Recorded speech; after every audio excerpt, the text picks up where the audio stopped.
So, Armored Saint is going to play in Lima very soon for the very first time. What do you guys have prepared for this concert? Well, I can only remember the show that I did with Anthrax in 2005. Yeah. And that was the first time that Anthrax had ever played Lima. As a matter of fact, and I don't know if this is a true story, but they said, a lot of people told us at that point that most bands, like Slayer and even Metallica, Megadeth, and a lot of bands had not played Lima before. Now, I don't know if that's true or not. That's what people told us. Actually, but, pretty much no metal band played in Lima back in 05. So it wasn't that big. Yeah. So based on that, I think that we could feel, this is again the Anthrax show that I did, I could feel that there was a lot of enthusiasm and a lot of pent-up excitement and just a lot of people being very, very anticipatory of the show. And based on that, our show there was incredible. So that's the only experience, obviously, I've ever had in Lima, and it was an amazing one. And I'm hoping, obviously Armored Saint is not as big a fan as Anthrax is, but the reality is I still feel like the enthusiasm the crowd has will probably be something that we'll experience as well. So I'm very much looking forward to that. I've always said that playing anywhere in South America, and I don't want to lump all your countries together because I understand every country is very different there and has their own culture and everything. So I'm not trying to do that, but I'm just saying in general, I find that people from the Latin world are just so very passionate about music and everything, food and soccer, you name it. So I'm very excited about coming, and I'm sure the other guys are as well. Mm-hmm. And what about the set list? Well, you know what? I've got to start working on that. As a matter of fact, Joey keeps bugging me like, dude, we got to do a set list. And I was like, yeah, I know.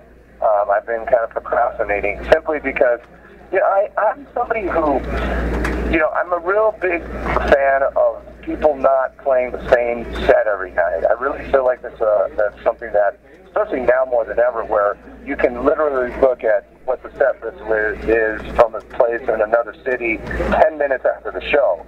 So, I think, and let's face it, bands notoriously, for the most part, play a lot of the same set. And I just don't like doing that because I kind of feel like it's becomes a little too repetitious, and I think that when you do that, you're kind of almost like, I understand, like, especially bigger shows, everything is all affiliated with, like, the lights and the whole show, so sometimes it's difficult to change it up. But when you're a smaller band like us playing clubs, there's really no reason why you can't change your set around, and I do like to do that, even though sometimes it really annoys somebody like Gonzo, because he's somebody who likes to, like, keep the set the same, because then, it can't, and I understand because he's a drummer, and, there's a physical aspect of playing, and, you kind of want to be consistent, but that being said, I'm still, like, always saying, let's change this tonight, let's change that tonight, and they're like, oh, man. So, the truth is that the set will probably be pretty similar because we're going to a lot of different territories, and they are far away from each other, so we don't see that people will probably be coming to multiple shows, and that based on that, we'll probably keep the set similar. But we're going to do, I would say that it's going to be a set that's going to be based on, Armored Saint's whole career, because that's the reality of it. We've never been anywhere in South America.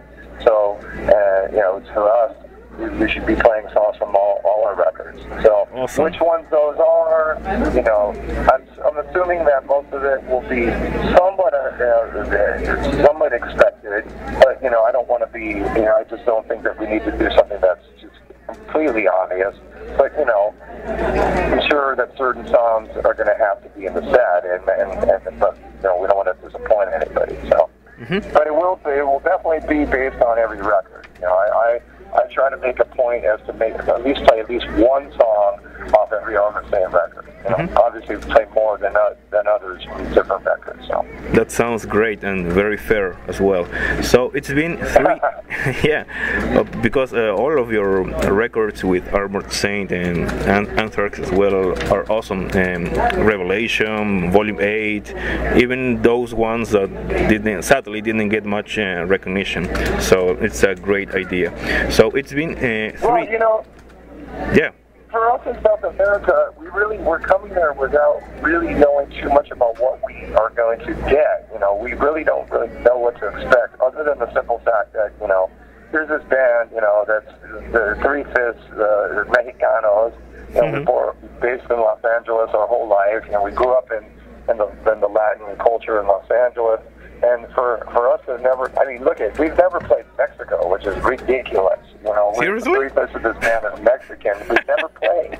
So, come on. It's just absurd. I know, it's just stupid.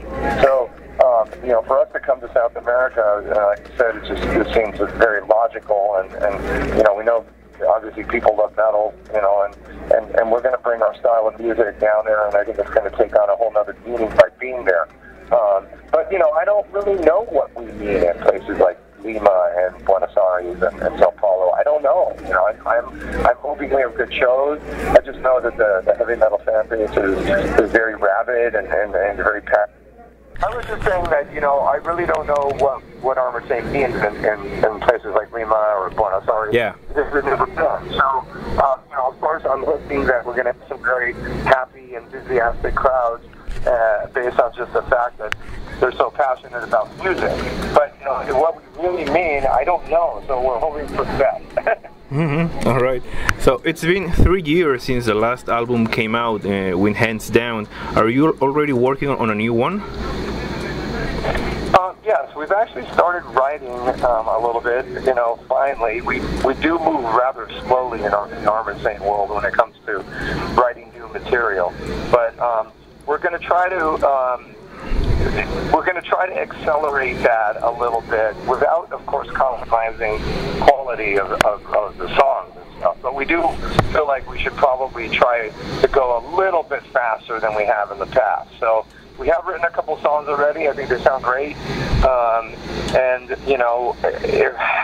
It would be realistically, we're going to strive to get a record out by next year. I think that's probably realistic. I know we're only in February, so that sounds like a long time away, but we're doing some dates this year. We also are going to make a live DVD of some shows that we're going to record here in Southern California of doing a Symbol of Salvation in its entirety. We're not doing that in South America, but we're going to do a tour after that. That sounds great. The whole record. Yeah, and then we plan on filming that. So that's going to be something that we're hopefully going to get out by the end of the year. And then that'll hopefully kind of keep people happy until we get a new record out, which is realistically going to probably happen next year. What can you say about those 2 new songs, about the musical direction of them? I think we're kind of picking up where we left off a little bit with When Hands Down. Although, we're not looking to make When Hands Down Part 2. We're just looking to kind of build on what we did with that record in terms of, we feel like it's a real diverse record. We feel like it's a very powerful record. The songwriting shows a lot of growth and sophistication. So we just want to keep going on that path, and I think so far we've done a pretty good job of keeping that going. They do sound a little different from one another. At least the 2 songs that me and Joey have worked on. One of them is kind of almost has like a southern feel, and then it builds to a very big crescendo in a classic Armored Saint like epic-y way. And then the other one is just a kind of a rocker with like a real big chorus to it. So it's gonna be fun. I think we're gonna make a cool record, and then and luckily writing songs is still coming rather easily, which is good, because believe me, when you get older and you've done a lot of different things, sometimes you have a tendency to repeat yourself, or just lose some kind of ability to be creative. I see that from some of the artists that I love, and I think that it's harder when you're older to write songs that it's not sounding like you're just kind of looking back and going, okay, what did we do there? Okay, let's do that again. You gotta push yourself. You have to challenge yourself. and it's not easy. I agree. How difficult was for Armored Saint to gain a spot on the metal scene in the 80s, since you weren't a glam band or a thrash metal band, not even a group that sounded like Iron Maiden, so it was kind of weird to gain a spot on the metal scene back then, right? Well, I think that people could sense that we were a band that were very enthusiastic about what we did, and we really believed in ourselves, even when we were young and just starting out, and still trying to kind of find our way. When we were all like 19 and 20 years old, I think that people could sense there was a lot of desire behind what we were doing. And so I think that people, they just embraced it. Sometimes we've said it a lot over the last 5 to 10 years when we do interviews that it was difficult because we weren't a glam band, but yet we were in Los Angeles. And we played with a lot of those bands that were considered glam bands, like Rad and Great White and, Steeler and, Wasp, but we weren't really, we sounded a little different than a lot of those bands that kind of sound like a Los Angeles sound. Mm-hmm. And then, we also played with, we played with Metallica. We were super powerful and had a lot of energy, but yet we didn't sound like fans of the thrash movement. We also kind of wrote some bluesier stuff, and we had ballads, and so we kind of never really fit in with either one of those kind of surging scenes, and it was difficult at times because we were kind of this no man's land band, and let's face it, if people are part of the scene, that's what they like. It's hard for people to kind of break out of that, especially when they're young, because they want to be part of a peer group and they want to feel connected to a certain scene. So, it was sometimes frustrating, and I think it created a little bit of identity problems within the band. Just trying to figure out what we should do, and sometimes we were a little flaky on that because we would be a little what? Sorry.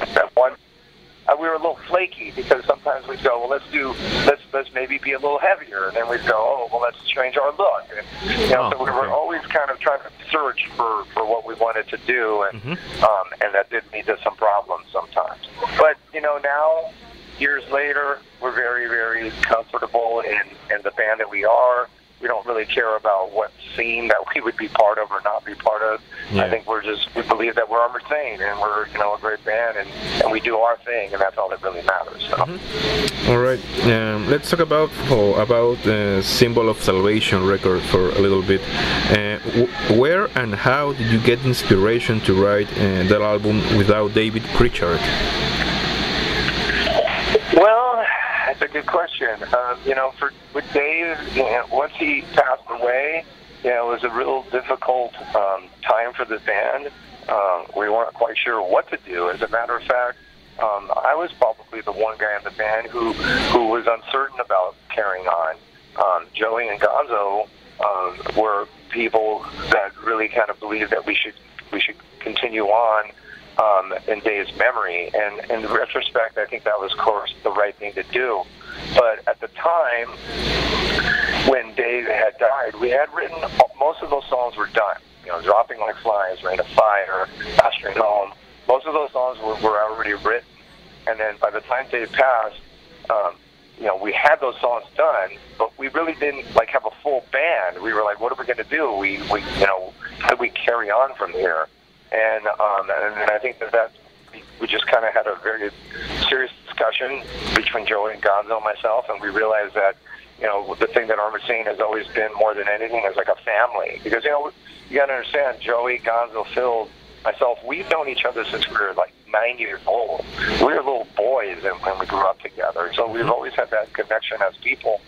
And I think that we kind of needed to look back within ourselves and say, okay, this is what we need to do to make this go forward. We knew we had a lot of great material, but we just knew that we needed the right setting for it. And so that's when we said, Gonzo always wanted Phil to come back. That's his brother, so he wanted Phil to come back to the band.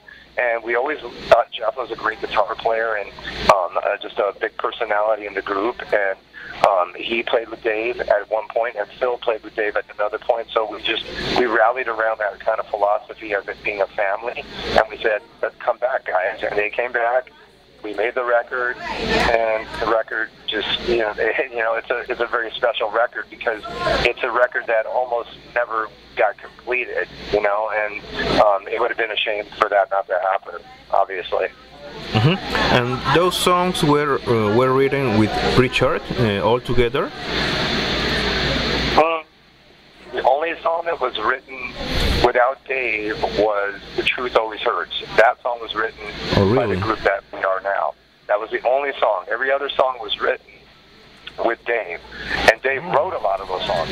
He didn't necessarily write all the songs, but he wrote a lot of those songs, and they were also recorded in a demo with Dave. And, as a matter of fact, Tainted Past, we lifted the solo that Dave actually did in the slow part of that song, and we put it on the modern version of that song, which was not easy to do back then because that was much, that was in Pro Tools time. That was everything was done audio in an analog way. So we had to fly it in from this a 4-track recording, which was done on a cassette.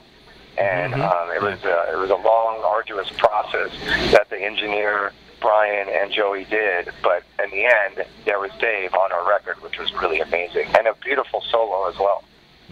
That's very interesting. Symbol of Salvation is my favorite album by Albert Saint, so I'm really excited about that new live DVD playing the full record.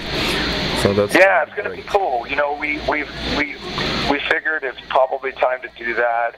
It's going to be challenging because some of those songs we've never even played live ever, like Spineless and Burning Question and Hanging Judge. I don't know if we've ever played those songs. So we're going to have to pretty much learn these songs to play them.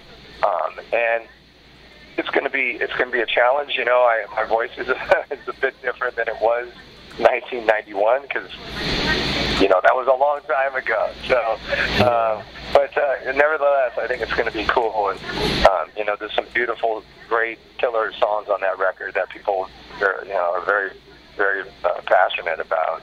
Yeah, I was listening to that album on my way to work today. I love it. Great. Next question. Yeah, Bible Dance is a great song, and Last Train Home, and I've always loved Another Day and Tainted Path.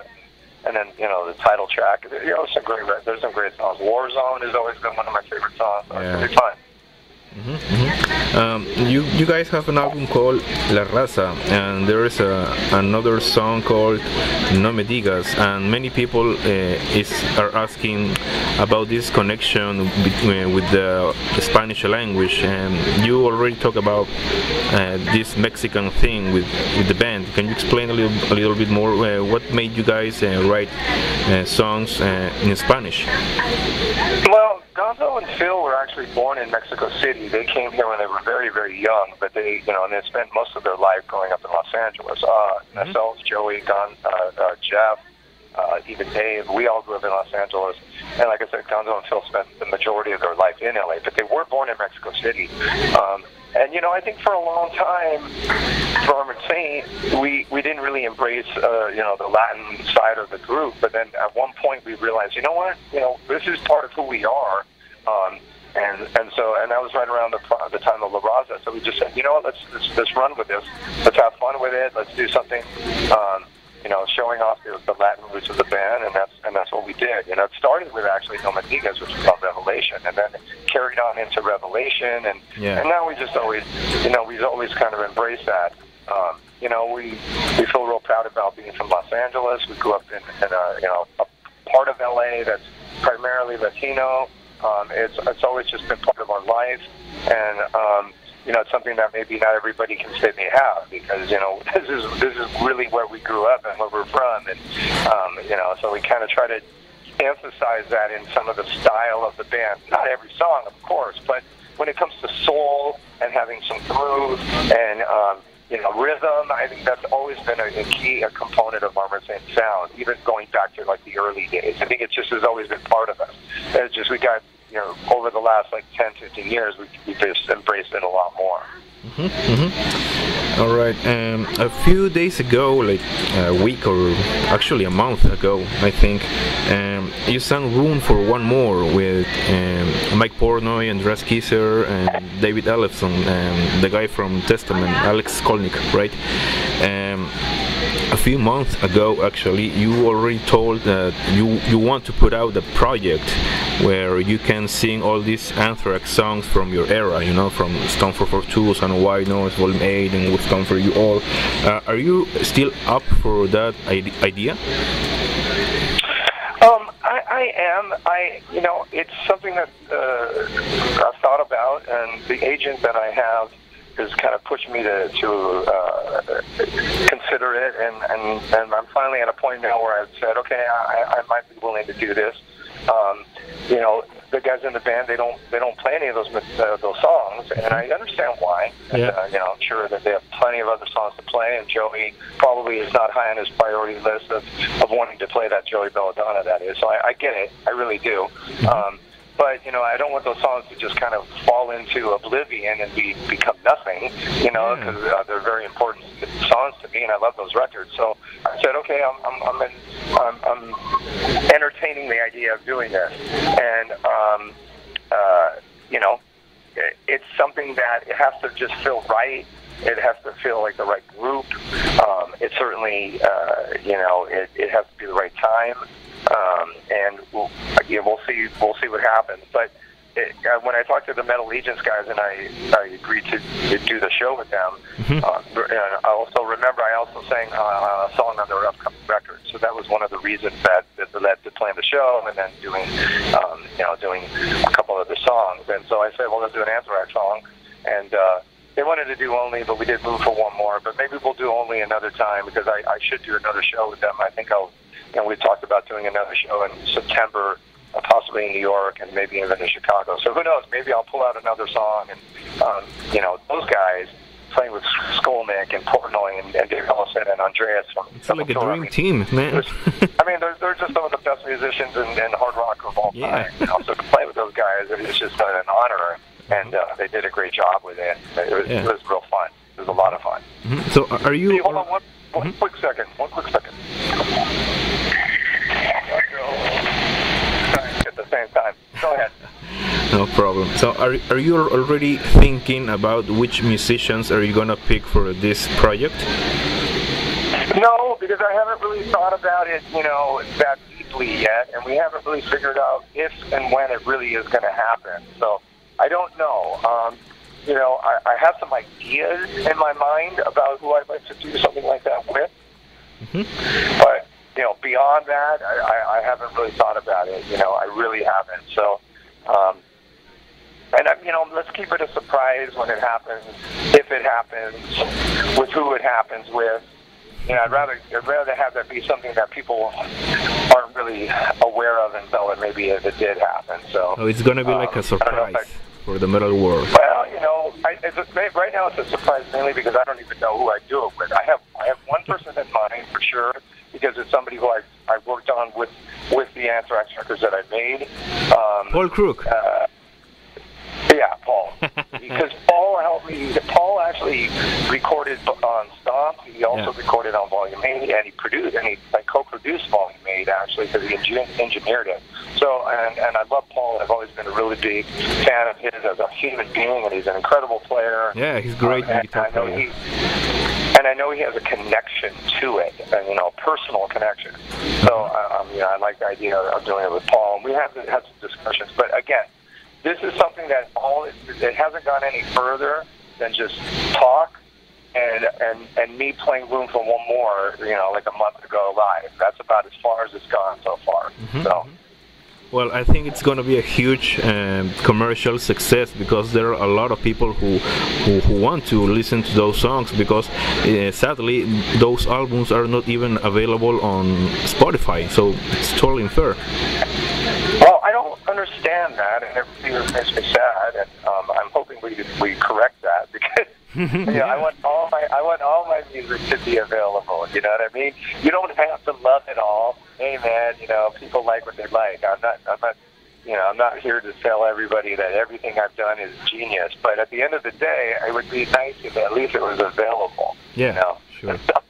Yeah, I agree. So just to wrap up this idea, I get the chance to interview Scotty and like 2 months ago, and okay. I asked him about this project you have in mind, and he said if John pulled this through, I'm gonna go and watch it. So he's interested in go to a club or whatever you pull this out and watch the show. So what do you think about that? Well, I think that he would have to do more than watch. He'd have to come play some songs. But I don't want to create any awkwardness between the guys in Anthrax and Joey Belladonna. I really have nothing but the utmost respect for Joey Belladonna. It's not a position that I'm looking to try to weasel my way back in. It has nothing to do with that. I think the guys in Anthrax, the band is doing very well right now, and they're a very solid unit, and I have nothing but the most respect for that. So, and I'm not looking to create any kind of awkwardness if something like that would happen, because, it's not. It would be like trying to, get back together with an old girlfriend or something. And it's not my goal to do that. It would be more of like a fun little thing to do, and it wouldn't even be that many shows, I'm sure. So, but of course, out of he wrote a lot of that stuff. So obviously, he's very connected to it as well. And I think everybody, at least in Anthrax, no matter what, feel very close to that material because, it was a big part of their lives. Mm-hmm. Of course. Well, speaking as a fan, I think that, again, it will be a huge commercial success and you should do a world tour. But, yeah, so do it, man, do it. All right. Well, you never know. Next question. Scotty also told me that he is still in contact with you from time to time. He sends you some text through the phone. Are you still in contact with Charlie as well? I haven't really had much contact with Charlie, unfortunately, because, me and Charlie were very close at one point. And I think Charlie, I think he was just disappointed when things fell through the way they did between us. And, what are you going to do, man? It was a long time ago, and it just doesn't matter anymore. Like I said, I have nothing but the utmost respect for all those guys. They were like brothers to me for like 12, 13 years. Yeah. And, I wish them the best. So, it's a disappointment. Me and Charlie would talk about a lot of great things like music and bands and, just trivial bullshit. And, it's a shame that we haven't had, contact. But, sometimes it just takes a little longer for things to kind of rectify themselves. And maybe one day, so we'll see. It's not a big deal. I understand. We also just have a lot of busy lives. He's got a family, I got a family. They're touring, and, I'm doing my thing. So sometimes it's just, you just fall out of communication. But, again, a lot of history there and nothing but, feeling positive about all the things that I did with Anthrax and all the experiences I had. I always feel nothing but joy about it. So. Mm-hmm. All right. I get the chance to read the Scottian, the first book by Scottian, and at what point of the Anthrax history, he said that you and Charlie and Scott, of course, were in a meeting to write the contracts to get you back in the band, but you turned down that idea at the very last minute in that meeting. So my question is, which was the main thought in your mind when you decided, okay, I'm not gonna do this again? Well, for me, the reason is because to resume in Anthrax would have been a lot more time to dedicate to it. Anthrax is a band, especially over the last several years, if not a few more than that. They've done a lot of touring. They've spent a lot of time on the road, and I think it was a lot of a commitment that I just at that point was unwilling to give. I'm very involved in helping raise my kids. I'm basically an Uber driver for my children a lot of the time, and take them to hockey practice and various activities. I help my wife run a business that she started a long time ago that is pretty successful. So It's just about being present in my family's life. And if I was in Anthrax, I'd be gone a lot more than I have to be with Armored Saint, because Armored Saint just doesn't tour like that. So that was really the driving force of it. As far as making music and as far as the camaraderie with the band, I don't think that was ever anything that was an issue. As far as being connected there, I think there's more about just being dedicated to the amount of work that was going to be needed to be in that band. I think that was really the primary reason that I felt like I couldn't do it, and I didn't really want to, because I think it would be changing my life in a way where I was happy with the way my life was going with not being in the band. Again, nothing personal. It was not a personal thing. All right. I remember an interview from you. Can you hold on one quick second? All one quick second. I'm sorry. I remember an interview from the year 2005 from you. It was in Costa Rica, I think I remember, from that Latin American tour with Anthrax. I think that was the very last one with you. Anyway, you said it was. I'm still the new guy for a lot of people. It's been like 12 years, 13 years with me in the band, but a lot of people think I'm still the new guy.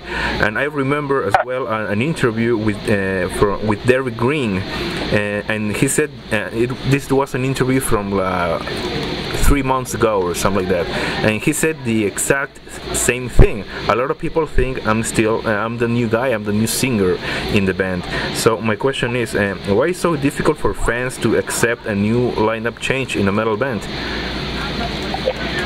Well, I don't know. It's not something that I think. When I say that, I'm not saying it because like my feelings are hurt or because I'm trying to still kind of prove myself. I just think that sometimes it's funny. When I was in Anthrax, I said that in the 90s and in the zeros, if we would have sold more records than Anthrax in the 80s, it still wouldn't have felt as big as it did as the band did in the 80s. And that's because a lot of times it's because you're a new band. When you come out, there's a whole surge of this freshness, and it never really feels exactly like it did during that time.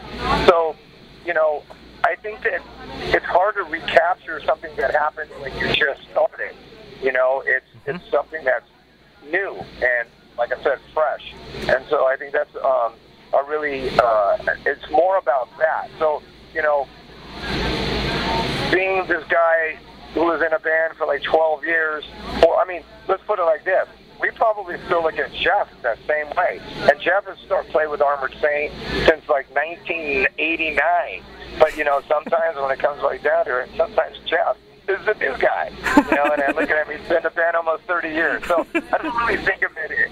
I don't think anybody's trying to insult anybody. I just think it's like probably like you're the most recent person in the band, or you weren't one of the original members of the band. And so, therefore, you're the new guy. And it's like, when did you come in? 30 years ago. This seems kind of silly, right? But, one of the beautiful things about Armored Saint that I say all the time is that in Armored Saint, it's all the same guys. Other than the fact that Dave is passed away and gone, it's the same guys. It's Joey, it's John, it's Gonzo, it's Phil, it's Jeff. It's all the same guys, which I think is a really special, beautiful thing because, I'm taking nothing away from bands who, want to keep going. But here's an example. Judas Priest is touring now, and we just found out Glenn Tipton's not doing the tour. Yeah. And, because he has Parkinson's, and I'm devastated by that because AC/DC, for instance. Well, that's a whole other thing. So, Judas Priest at one point in my life had the biggest impact on my musical taste bigger than anybody. But, for Priest to be touring about Glenn or KK, it's like, oh my God. Those guys wrote every riff in the band and every single, special Judas Priest lick. It was created by those guys. So for them not to be in the band, it's, oh my God, that's a killer to me. So the beauty of Armored Saint being the same same dudes who pretty much have played almost on every record, is a really awesome thing to me, because when we play a song, everybody's connected to that song. It's not like somebody's just doing something that they're getting, it's a payday for, and they're just a hired gun. Yeah, that's not what this is. Everybody in Armored Saint really feels a connection to everything that we do, because it's pretty much the same guy, other than Dave. And if Dave was still alive, then we would have to go the Iron Maiden Outlaws route as the three guitar band, Yeah. Great.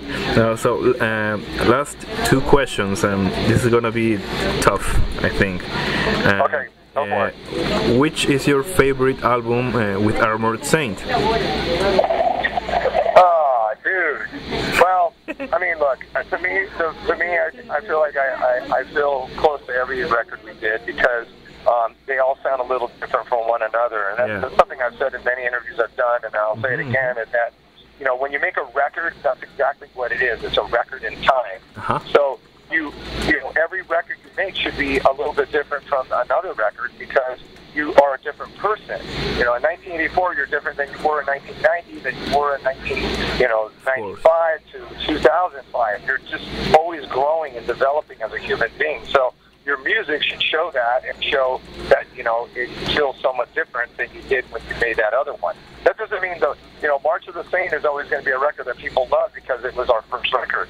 But, Win Hands Down as a record that I think everybody thought was like one of the best records we ever made, because I agree. It just connected. So, I always have a little fondness for Delirious Nomad, because Delirious Nomad was the one record that we totally rebelled against our record company with, and that's probably why it didn't sell as well. But it was just this very rebellious record at the time, so I always liked that.